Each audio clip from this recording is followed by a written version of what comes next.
দুপুর গড়িয়ে বিকেল হলো, বিকেল গড়িয়ে সন্ধে হতে আর কতই বা দেরি। এত বড় দিনটায় মনোজের কি খিদেও পায় না?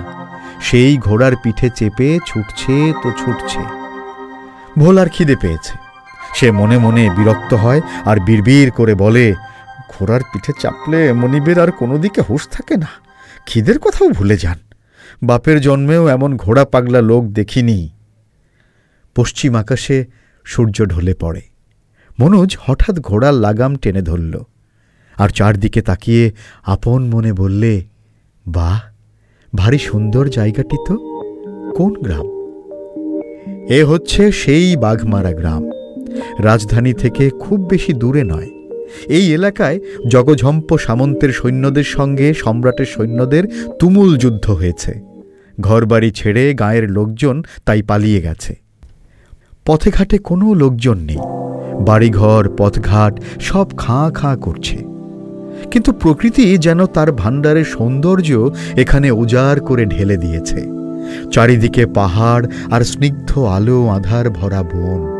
হালকা মেঘে ঢাকা পাহাড়ে উঁচু চূড়াগুলো আকাশ ছুঁয়ে ছুঁয়ে দাঁড়িয়ে আছে। আলো ঝলমল ঝর্ণাগুলোর দিকে তাকালে মনে হয় ওরা বুঝি আর ঝর্ণা নয়, তরল রূপার ভাঙা ভাঙা স্রোত যেন নেচে নেচে চলেছে। পাহাড়ের গায়ে ঝুলন্ত লতাগুচ্ছগুলোরই বা কি বাহার!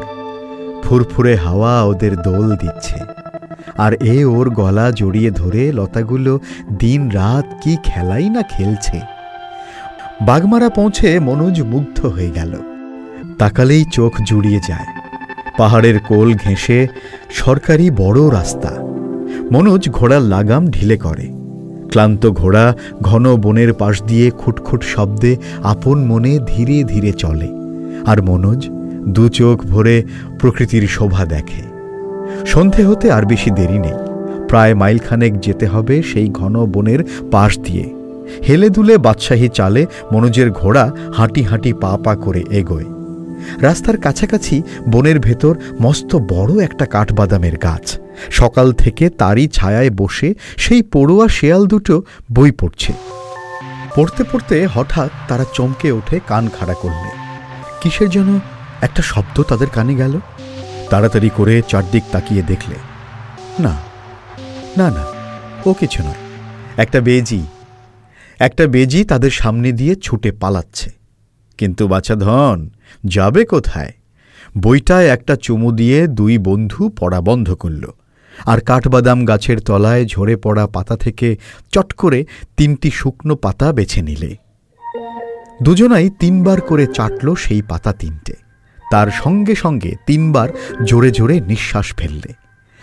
এই তাকতুকগুলো করল তারা চোখের পলক ফেলতে না ফেলতে। অমনি শুরু হলো ভানুমতির খেলা। তাদের নিঃশ্বাস ফেলার সঙ্গে সঙ্গে পাতা 3টি শোঁ শোঁ করে উড়তে উড়তে বেজিটার সামনে গিয়ে পড়ল। উড়ন্ত পাতার আওয়াজ শুনে বেজি চোখ তুলে তাকাতেই দেখে হাত 5 দূরে একটা গোখরা সাপ, আর সেই সাপটা তার দিকে তাকিয়ে ফোঁস ফোঁস করছে। বেজি সাপকে করলে তাড়া, সাপও ঘুরে দাঁড়িয়ে তুলল ফনা। শুরু হলো সাপ বেজিতে তুমুল লড়াই। শেয়াল দুটো মজা দেখে মাথা দোলায় আর খিক খিক করে হাসে। তুমুল লড়াই, কে বা হারে কে বা জেতে। গেল গেল গেল, এইবার বুঝি বেজির আর রক্ষা নেই। সাপ রেগে লেজের ওপর দাঁড়িয়ে ফোঁস ফোঁস করে গর্জায় আর ঝড়ের বেগে ফনা দোলায়।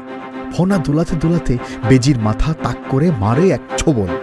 কিন্তু বেজি চট করে মাথাটা একটু সরিয়ে নিতেই সাপ টাল সামলাতে না পেরে মুখ থুবড়ে মাটিতে পড়ে যায়, আর অমনি বেজি সাপের মাথায় দেয় মরণ কামড়।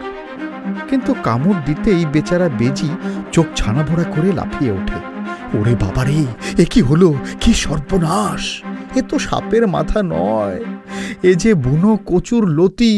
ওয়াক থু থু থু। কিন্তু ওয়াক থু থু করে ফেলে দিলে কি হবে? গলার চুলকানিতে চেহারা অস্থির হয়ে পড়ে। লেজ খাড়া করে এলোপাথারি ছুটাছুটি করে।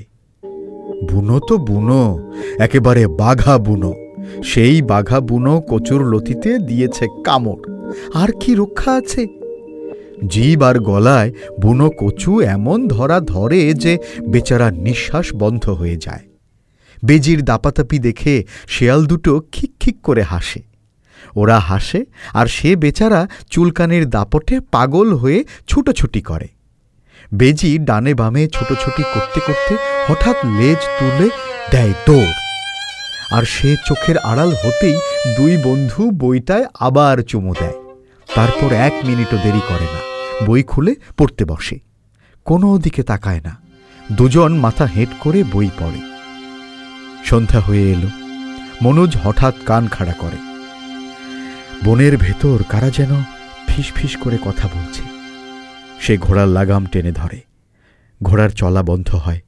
মনোজ কান পেতে ভালো করে শোনে। সত্যি তো, কারা যেন ফিস ফিস করে কথা বলছে। আওয়াজ লক্ষ্য করে কয়েক পা এগোতে মনোজের নজর পড়ল মানুষ নয়, দুটো শেয়াল।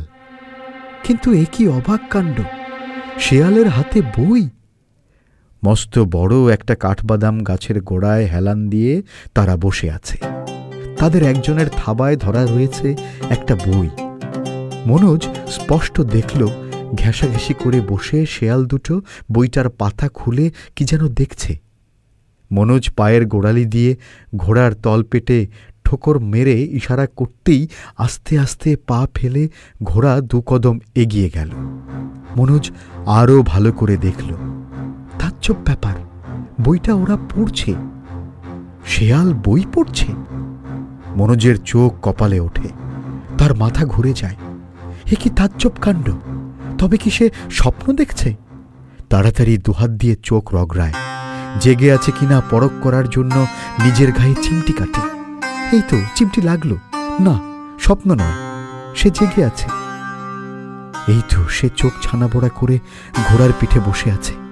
না না না, স্বপ্ন নয়, মনোজ জেগেই আছে। ছানাবড়া চোখে পলক পড়ে না। ঘোড়ার পিঠে শক্ত হয়ে বসে মনোজ শেয়াল দুটোর কাণ্ড দেখে। বইটার পাতা তরতর করে উল্টাতে উল্টাতে একটা পাতার উপর দুটো শেয়ালই দুমড়ি খেয়ে পড়ে। তাজ্জব ব্যাপার, মনোজের নিঃশ্বাস বন্ধ হয়ে আসে। পাতাটার উপর হুমড়ি খেয়ে পড়েই ওরা ফিসফিস করে কি যেন বলে। মনোজ ঠাহর করে দেখে ফিসফিস করে ওরা পাতাটার লেখাগুলো পড়ছে। পড়া শেষ করেই খিকখিক করে তাদের সে কি হাসি! হেসে ওর গায়ে ঢলে পড়ে। মনোজ হতভম্ব, কিন্তু তক্ষুনি সে মন স্থির করে ফেলে।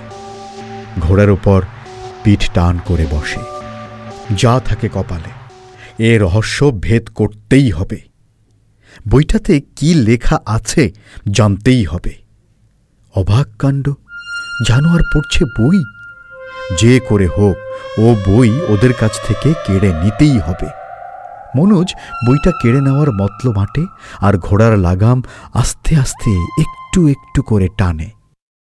ঘোড়া 2 পা পিছু হটে স্থির হয়ে যেই দাঁড়ায়, হরিণের শিঙের তৈরি তেল চকচকে গুলতি পাকা শিকারী মনোজ বাঁ হাতে শক্ত করে ধরে সঙ্গে সঙ্গে ডান হাত পকেটে গুলিয়ে বের করে কয়েকটি বাঁটুল। শেয়াল দুটোর পানে কটমট করে তাকিয়ে করে তাক। ব্যাস, গুলতি থেকে কক্ষচ্যুত তারার মতো ছোটে বাঁটুল। নিরালা নির্জন বন। তারা কোনো মানুষের নজরে পড়বে শেয়াল দুটো স্বপ্নেও ভাবতে পারেনি। গুলতি ছোঁড়ার আওয়াজ শুনে তারা চোখ তুলে তাকাতেই যে শেয়ালটার থাবায় বই ছিল তার বাঁ চোখে বোঁ করে গিয়ে লাগলো বাঁটুল। ব্যাস, চোখের দফা রফা। বইটা ঝপ করে মাটিতে ফেলে দিয়ে মরণ যন্ত্রণায় হুক্কা হুয়া করতে করতে বেচারা দিলে ভোঁ দৌড়। এক শেয়াল হুক্কা হুয়া করলে কাছে পিঠে যত শেয়াল থাকে তাদের সবাইকে হুক্কা হুয়া করতেই হয়। এটা তাদের সমাজের রেওয়াজ। তাই বন্ধুর হুক্কা হওয়ার জবাবে দ্বিতীয় শেয়ালটি হুক্কা হওয়া ডাক ছাড়ে আর চট করে পা বাড়ায় বইটা কুড়িয়ে নিতে। ব্যাস, অমনি বিদ্যুৎ বেগে আরেকটা বাঁটুল এসে লাগে তার বাঁ গালে। সঙ্গে সঙ্গে গালটা আলো ফোলা হয়। মরণ যন্ত্রণায় চিৎকার করে সেও দেয় ছুট। মনোজ পায়ের গোড়ালি দিয়ে ঘোড়ার তল পেটে আস্তে আস্তে 2 ঠোকর মারে। ঘোড়া কয়েক কদম এগিয়ে যায়। ইতিমধ্যে ভোলা মনোজের পাশে এসে দাঁড়ায়। মনোজ ঘোড়া থেকে নামতে যাচ্ছিল, কিন্তু ভোলাকে দেখে আর নামল না। তাকে বললে, কাঠবাদাম গাছের তলায় ওই যে বইটা পড়ে আছে, ছুটে গিয়ে ওটা নিয়ে আয়। মনিবের কথা শুনে চাকর ভ্যাবাচ্যাকা খেয়ে যায়, কিন্তু গলা বাড়িয়ে তার নজরে পড়ে বনের ভেতর কাঠবাদাম গাছের তলায় সত্যি সত্যি একটা বই পড়ে আছে। ভোলা ছুটে গিয়ে বইটা নিয়ে আসতেই মনোজ তাড়াতাড়ি করে তার হাত থেকে কেড়ে নেয়। কিন্তু বই খুলে পড়তে গিয়ে মনোজের চোখ চড়ক গাছ, মাথা মুন্ডু কিছুই সে বুঝতে পারে না। উল্টে পাল্টে বারবার পাতাগুলো দেখে, হিজিবিজি কি সব লেখা, কিছু বোঝবার জো নেই। এ কোন দেশের ভাষা? মনোজ বিড়বিড় করে বলে, এমন উদ্ভট লেখাও দুনিয়ায় আছে? এগুলো অক্ষর না শব্দ না ছবি না অঙ্ক, কিছুই যে ছাই বোঝা যাচ্ছে না। মনিবের মুখের পানে ফ্যাল ফ্যাল করে তাকিয়ে ভোলা জিজ্ঞাসা করে, হুজুর, আমায় কি কিছু বলছেন? কই না, তোকে তো কিছু বলিনি। মনোজ বইটা তার জামার পকেটে রেখে আবার বিড়বিড় করে বললে, নানা দেশের ভাষা জানে এমন কোনো পণ্ডিতকে দিয়ে বইটা পড়াতে হবে। রাজধানীতে এমন পণ্ডিত নিশ্চয়ই দু একজন আছেন। ভোলা আবার জিজ্ঞাসা করে, হুজুর কি বলছেন? মনোজ হঠাৎ রেগে গিয়ে বলে, কি বলছি না বলছি তোর তাতে কি? বলছি আমার মাথা আর তোর মুন্ডু।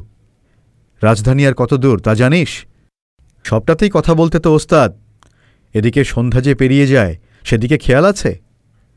ভোলা মনিবের মেজাজ দেখে ভড়কে গিয়ে মাথা নিচু করে বলে, হুজুর, রাজধানীর সীমানা আর বেশি দূরে নয়, এই কাছেই।